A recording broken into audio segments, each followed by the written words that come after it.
Another Bright Spot podcast. Another bright Another spot. bright spot. Another bright spot. Another bright spot. Another bright spot. Another bright spot. Another bright spot podcast. Emma, hello. Welcome to the podcast. Thank you. I would just say to you and Mark, I'm genuinely excited for this episode because I get to talk to a marketeer. So that'll be really interesting. I've got a lot of questions to ask you. The first one that I want to run with is, I fell into marketing. I had a not so promising career in television as a runner and a few jobs, went into graphic design, sort of bounced around a little bit of print and then sort of fell into marketing, kind of just sort of ran with it really, and 20 years later, here I am. What was your start? How did you get into it? Oh gosh. Okay, so I studied journalism at university, went to Sheffield Hallam University, and such is, I remember the first lecture at university and they said, if you're in this for the money, you're in the wrong field. And I was like, oh no, okay, Right, sure. I mean, 3 years later, I was still convinced that I was going to do it. Right. And came out and obviously struggled getting a job in the field. Right.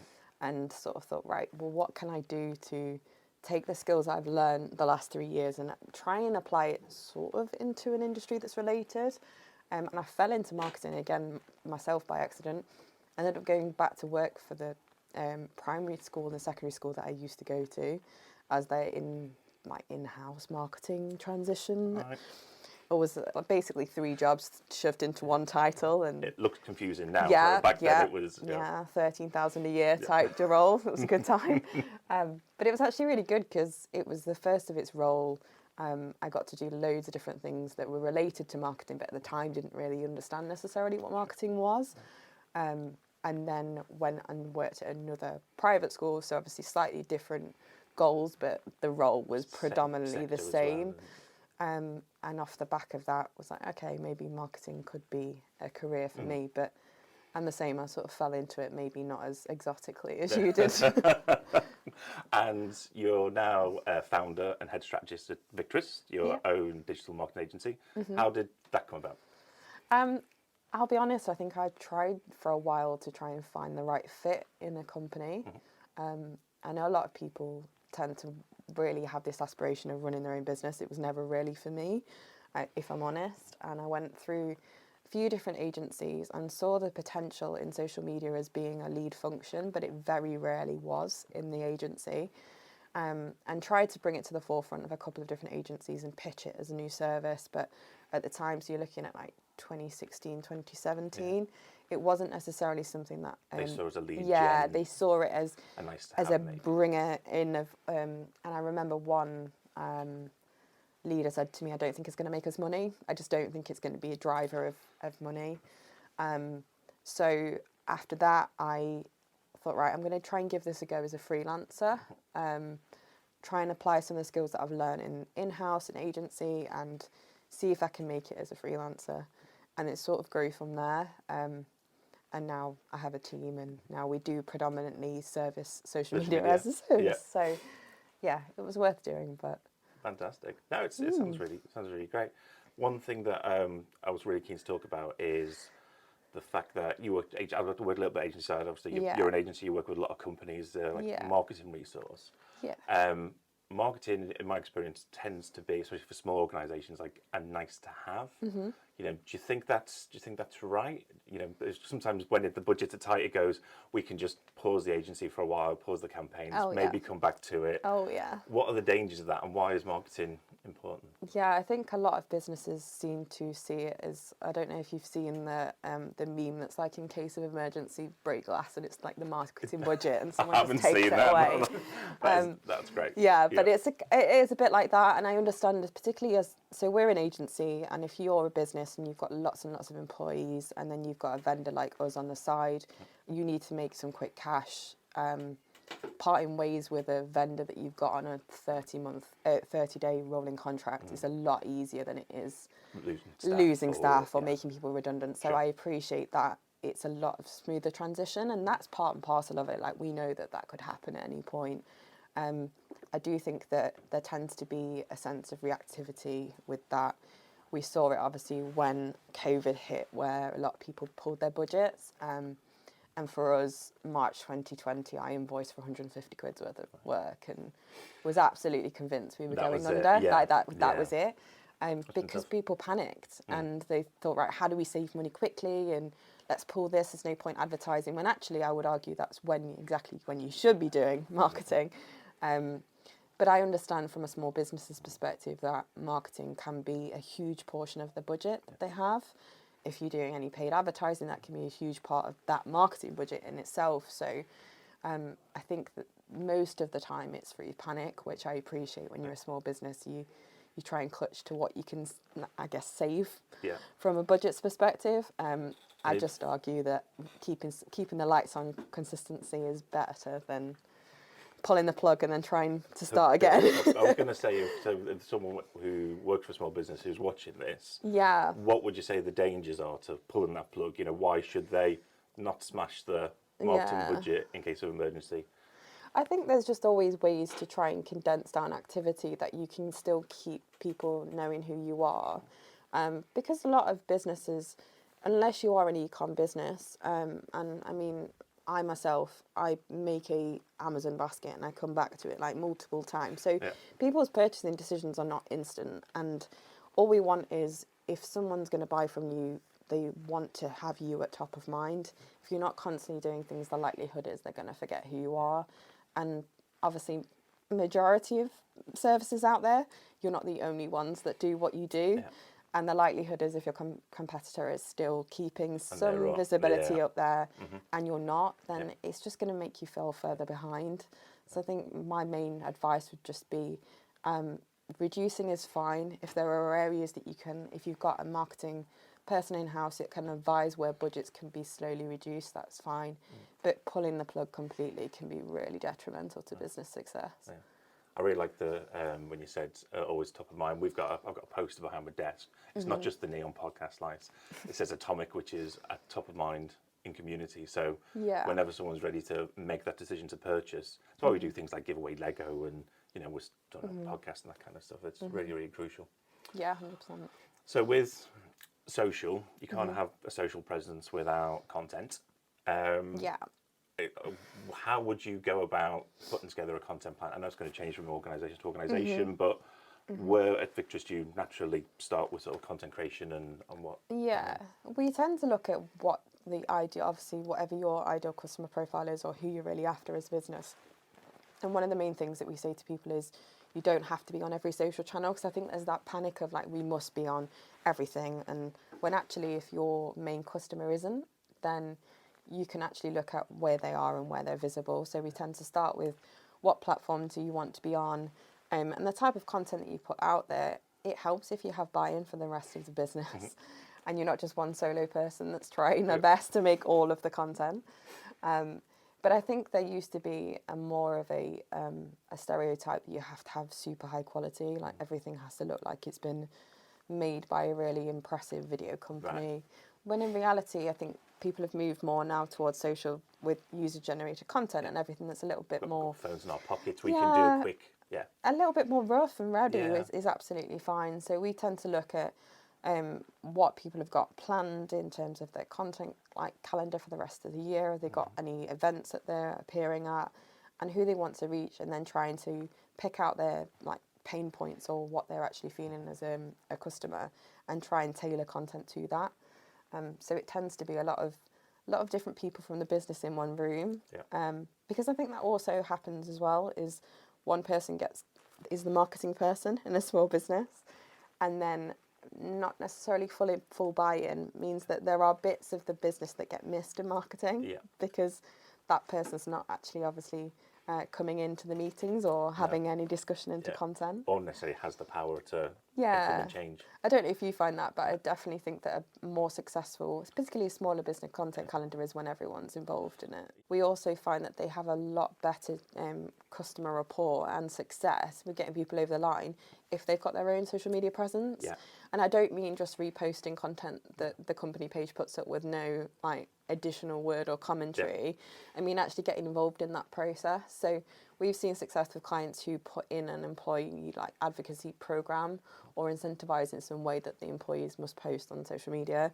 Because it's hard, because you don't want to say, we're going to dictate what you need to write, but giving people the freedom to be able to post content and actively encouraging them to get involved in it has a lot more success than if you're just running social content from just a company's and just perspective. reposting it, yeah. Yeah. I think you're absolutely right. I think a lot of people who I've connected on with LinkedIn have their own personality, but keep it within like a company ethos. Do you think there's an argument to say, I don't mean you may do this already, I might just invented something fantastic. You have tone of voice, you have brand guidelines, social media tone of voice for the company, so you can be yourself within these. Do you have that? Yeah, so we usually would advise that companies have a social media guidelines which covers tone of voice.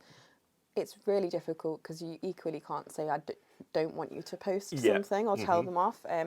I remember Especially when you're trying to get the buy-in. I remember going for an interview once with an agency. I can't think they'd ever be listening to this, No. but if they were, they all know who they are. Okay. And I went for an interview and I put up a post recently, which wasn't controversial, but it was opinionated. Yeah. I'm all right with that. Yeah. And in the interview process, the person who was interviewing me said, "Oh well, if I'd seen that and you were working for us, I wouldn't have been very happy." And I remember at the time thinking, well, my page is my page, and it wasn't too bad. It was just having a strong opinion on something. So I do think you can run the risk of obviously telling people what to write, and that sometimes can remove the personality from that person. Because we all, as a team, there's so many different personalities and different like types as well. You might not be a huge extrovert. You might actually be more introverted. You might have neurodiversity. So you don't necessarily want to box people off. No, of course. And if it's important to them, you want them to express how they feel, and you don't want to contain them.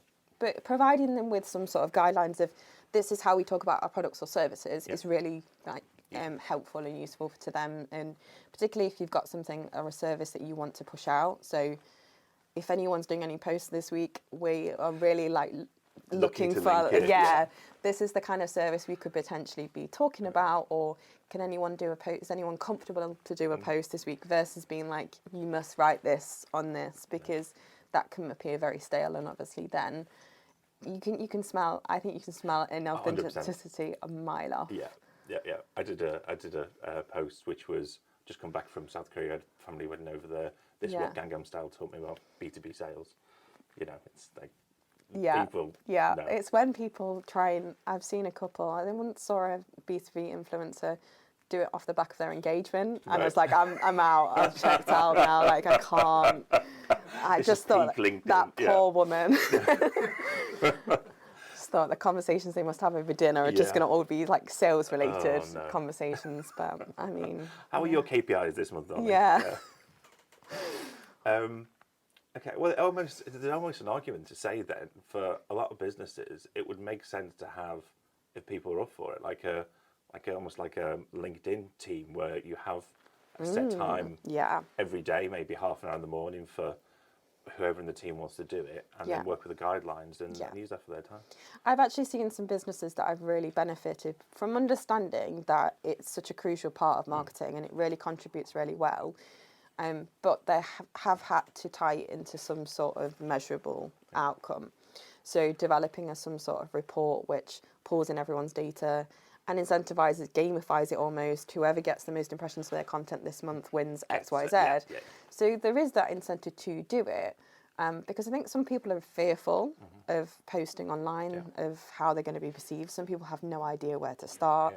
So I think putting those stuff in place, can be really beneficial to a business, because not only will obviously the company will get wider reach, but also the company's content from their own company page tends to do a lot better when other people are getting involved. So I think it's really great. I mean, I've genuinely never thought about sort of asking our engineers to do that. And this episode's probably not going to go out for a few months. So tomorrow I'm going to go in with a brand new.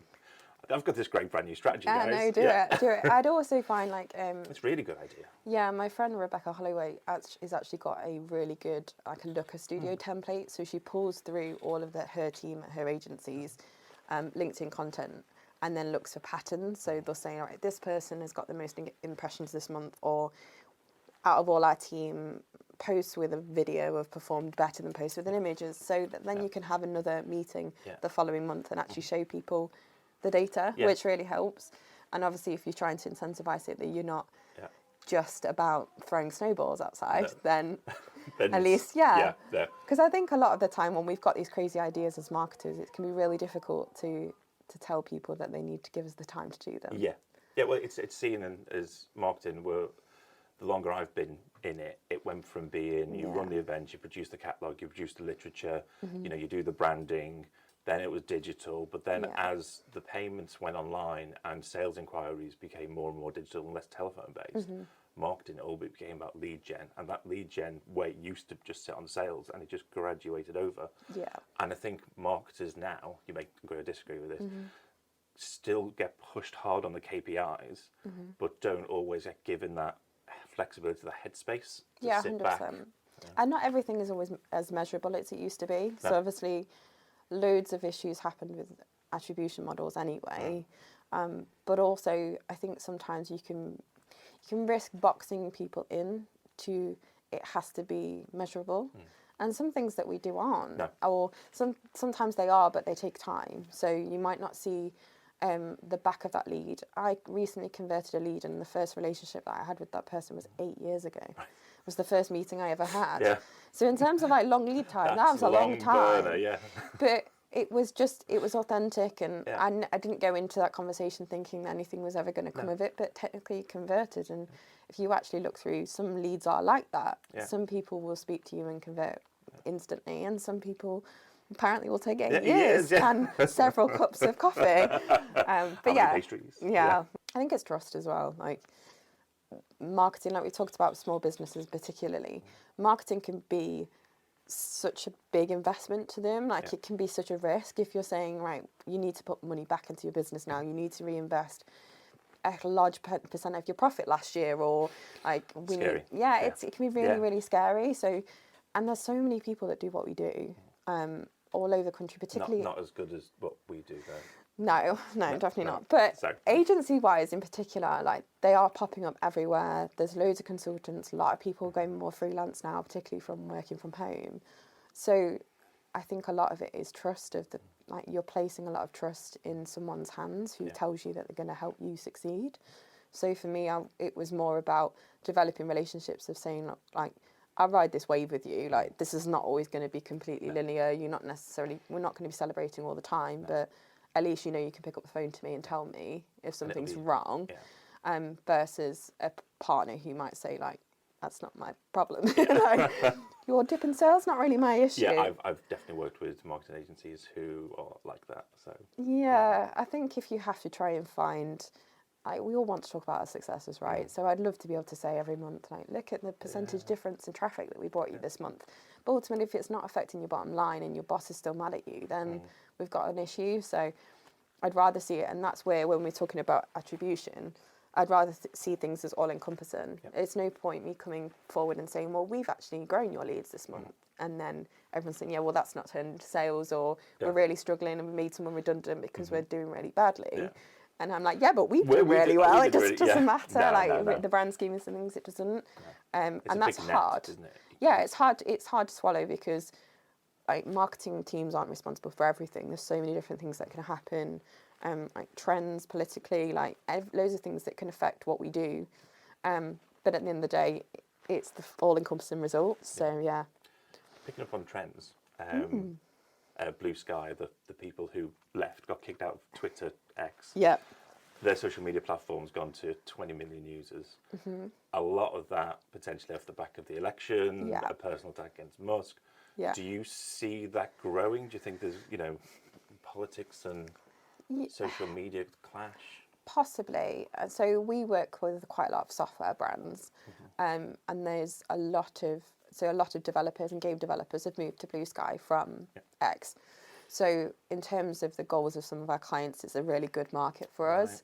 We're doing a lot of research in the minute, and we've basically put it into a stage where we've said for the first month we're going to post exactly what we post on X on Blue Sky, identically, same day, same time, same text, just to see if there's an impression reach difference and if it is more beneficial than trying to develop a strategy. because as a new platform comes out, you'll see, I'm sure there'll be some LinkedIn guru that says that they're really experienced and they're trying to sell blue sky training already. Based on AI algorithms and all that, And I've had it already. I've had Yeah. a couple of clients question me about it and saying, like, is it worthwhile? I don't know yet. I honestly don't think that the information is there enough for us to make that decision. So to me, what is the least amount of risk? The least amount of risk is duplicating what we already have, seeing if it is a like-for-like better option, because they have seen a decline in their performance on X, those particular clients. So I do think like politics and trends have something to play, but we did see that with like Threads. Threads came out, everyone jumped on it instantly, and then it sort of died off. Not to mention the house parties and Clubhouse and all the different apps that popped up. And then died. And so I think it's whatever the users make of it. So they're gonna set the trend. I mean particularly the developer community is like massive on social media, particularly on places like Reddit. They're just really, really vocal. So from them to make a stand and say we're actually going to take our conversations away from X and put it onto Blue Sky is quite a significant shift in an audience. So if that's a small example of what we can achieve, then maybe. But as of us having this conversation right now, it'll be changed by the time. I mean, it might not even be there. No. So who knows? It'll be Red Sky. X will be renamed. It'll be broadcast from space. Yeah, well, no one's calling it X still. It really is just Twitter, isn't it? There's no one. It's difficult. The user leads. Whoever's using it. That's if everyone wanted it to call it X, they would do. But the fact that they're putting the foot down and they're setting the market. Yeah. Speaking of social media, so you've got your TikToks. I'm so cool. You've got your YouTubes. You've got your Facebooks. You've got your X, Twitter, Blue Sky. There's only one professional network, LinkedIn, which has changed quite a lot, and especially in the last couple of years, it's definitely got more sort of personal, and it's a bit less CV based and less I'm looking for a job. Do you think there's space for another business platform, or have they kind of got it covered? So I don't know if there's room for the traditional, what LinkedIn used to be, in a new platform. Potentially not, because I think people are buying in very different ways now, and they're consuming content in completely different ways. I'm sure there are the traditionalists on the LinkedIn that would love to see it go back to how it was, and I see that all the time. But I think there was a trend for a while of people like, this isn't Facebook, and then suddenly it kind of is now, in a way. Don't agree. So I can't see the need for it. While it's still evolving. Yeah, whilst people are still buying in this way and like communicating in this way, I can't see it necessarily taking off in that regard, because obviously starting a new platform, like we know, unless you've got huge financial backings like the Musks of the world, it's pretty difficult to do. Yeah, definitely. Okay, so to talk about budgets, we were chatting before about cutting marketing budgets and how that's an attractive thing to do. If you're in a dire situation, not that you should be doing it. Yeah, no. Let me finish that sentence off before I move on. The question that I'm trying to get to the bottom of is, if we have a lot of founders, we have a lot of startups, a lot of people will come to us. We're an electronics company. I've got an idea. I think this thing could be great. They may be searching for funding. They may have a bit of cash. They may have a sales partner. They certainly won't have any marketing, and they probably won't have any experience in marketing. They're an ideas person. They're an engineer. They're a salesperson. How do you start a marketing campaign when they have no marketing? What would your advice be? What would you look to spend at? Or what would you look to sort of staff? I try and deter people from spending until the organic foundations are in place. We see it a lot, people coming to us for social media campaigns and they don't already have an organic presence. And I often think you wouldn't necessarily run a Google Ads campaign to a shop that was shut, but it's in a similar vein, is if you are then putting yourself out there within advertising, you are opening the doors to people finding you and discovering you in different ways. And if things like your website, etc., are not sort of sorted, then that is the primary. It's gonna be a problem. Yeah. You don't want to drive traffic when it's in a bad state. No, and I think the problems with websites is people feel like they need to have the end result instantly. I mean, we've been going for 6 years, and I've probably done 6, 7, 8 maybe iterations of our site, and I'm not massively happy with it now, but it is a work in progress. But for me, it's just like finding somewhere for people to find you and giving them the option. So I would say even if you get a landing page sorted, it's a good start. It doesn't have to be like an overly complicated website. Just say what you do, be clear, communicate. This is how you get in touch. A CTA, some sort of form. Call to action for people. Yeah, there you go. I'll try and keep my abbreviations to a No, minimum. it's absolutely fine. I'm enjoying knowing the abbreviations. I usually interview really high-level engineers, and I haven't got a clue what they're talking about. Not even said ROI yet. No. But I would say that website's a good start. Yeah. And like we've been saying about getting, if you are a founder of a business, having a LinkedIn presence and starting talking, because I got business when I started out freelance before I had a website, based on the stuff that I was putting out there and the kind of person that I was. So I don't think it needs to be overly complicated in that regard. Obviously, we know branding is more than just a logo. So I think people spend a lot of time worrying about a logo and the right colour and the right colour scheme. Is it future-proof? Is it dated? Is it, Yeah, I mean, the first logo that we got, I think it cost me like 50 quid. So I had the domain. I always think that's obviously get you the domain you want. I got a 50 quid logo done. I made some business cards, which I still have loads of, and I'm like never going to hand them out. I know why anyone orders like 500 500 cards in day one. And they always tell you it's cheaper to buy the quantity. Oh yeah, you get fully sucked in. Yeah. I've got some really they're really high quality as well. Like they're so sturdy, I'll never use them. But the pricing structures are insane. So it's like, it's 50 quid for 5. Yeah. Or it's 55 quid for 1,000. Yeah. And there's no in between. Yeah. So basically my entire family's just got like my business card as coasters around the house, trying to like make use of them, just make it rain every now and again. Yeah. But yeah, I think starting it small, there's such a temptation to go big, and this person's on this advertising, this person's on this, right? Okay, make sure you've got some sort of landing page to direct people to.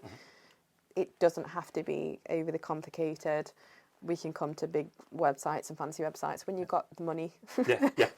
In the nicest way possible. Yeah. And then starting your own pages, getting all those sort of sorted and starting. Yeah, starting your content. I think you're absolutely right. Yeah. I think if you've not got the content, you've not really found yourself.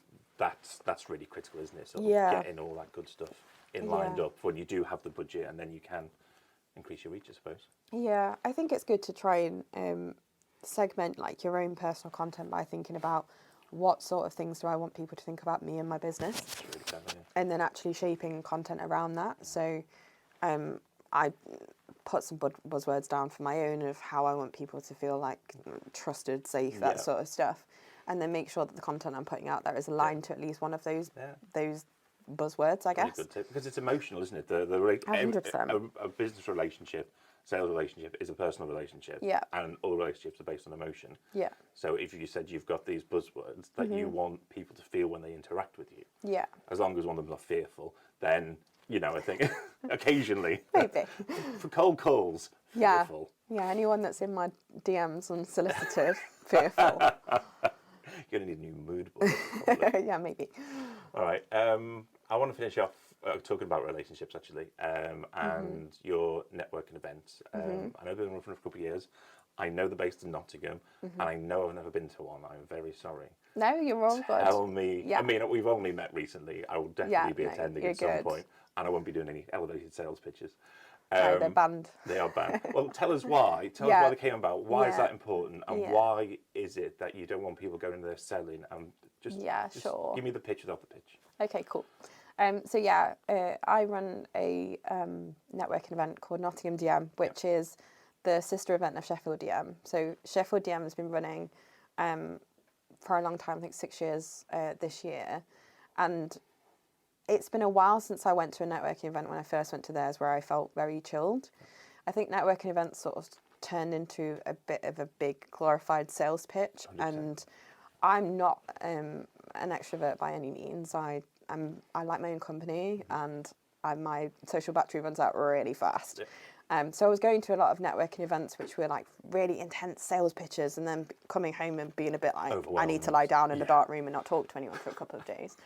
And then I went to Sheffield DM and everything was really relaxed, and afterwards we went to the pub and everyone was just like, that's been a bit of a rubbish week. Let's talk about this client, or let's talk about this happened. I thought that's a good vibe. That's what I want. So and more useful as well. So it's almost like big brother, little sister, older mentory advice type vibe than yes. this CRM is going to change your life. Exactly. I mean, we bring in people from all walks of life. So it's every 2 months that we run them in Nottingham City Centre. But I've picked a venue which is quite small anyway, so it doesn't necessarily we're going to bring crowds and crowds of people. It's not the Ice Arena. No, it's not the Ice Arena. So I've just booked like Barley to Western Town, which is right near the station. So nice. it's a nice little obviously a nice little pub. And the main thing that I just wanted people to go is have a safe space that if you're not a huge, big personality and actually maybe you struggle in those situations, that you can go, feel energized, feel like you can maybe meet 1 or 2 people that you make a connection with. Because there are so many different networking events, particularly in Nottingham, but around the Midlands, that are very salesy. So that is kind of covered. If that's the stuff that you want, that's kind of covered for you. But this is a point of difference. Yeah, and we get people, we get marketing students in, we get directors of businesses in, we have 2 speakers, so you can learn something. Even if you came to listen to the speakers on the left, you've learned something.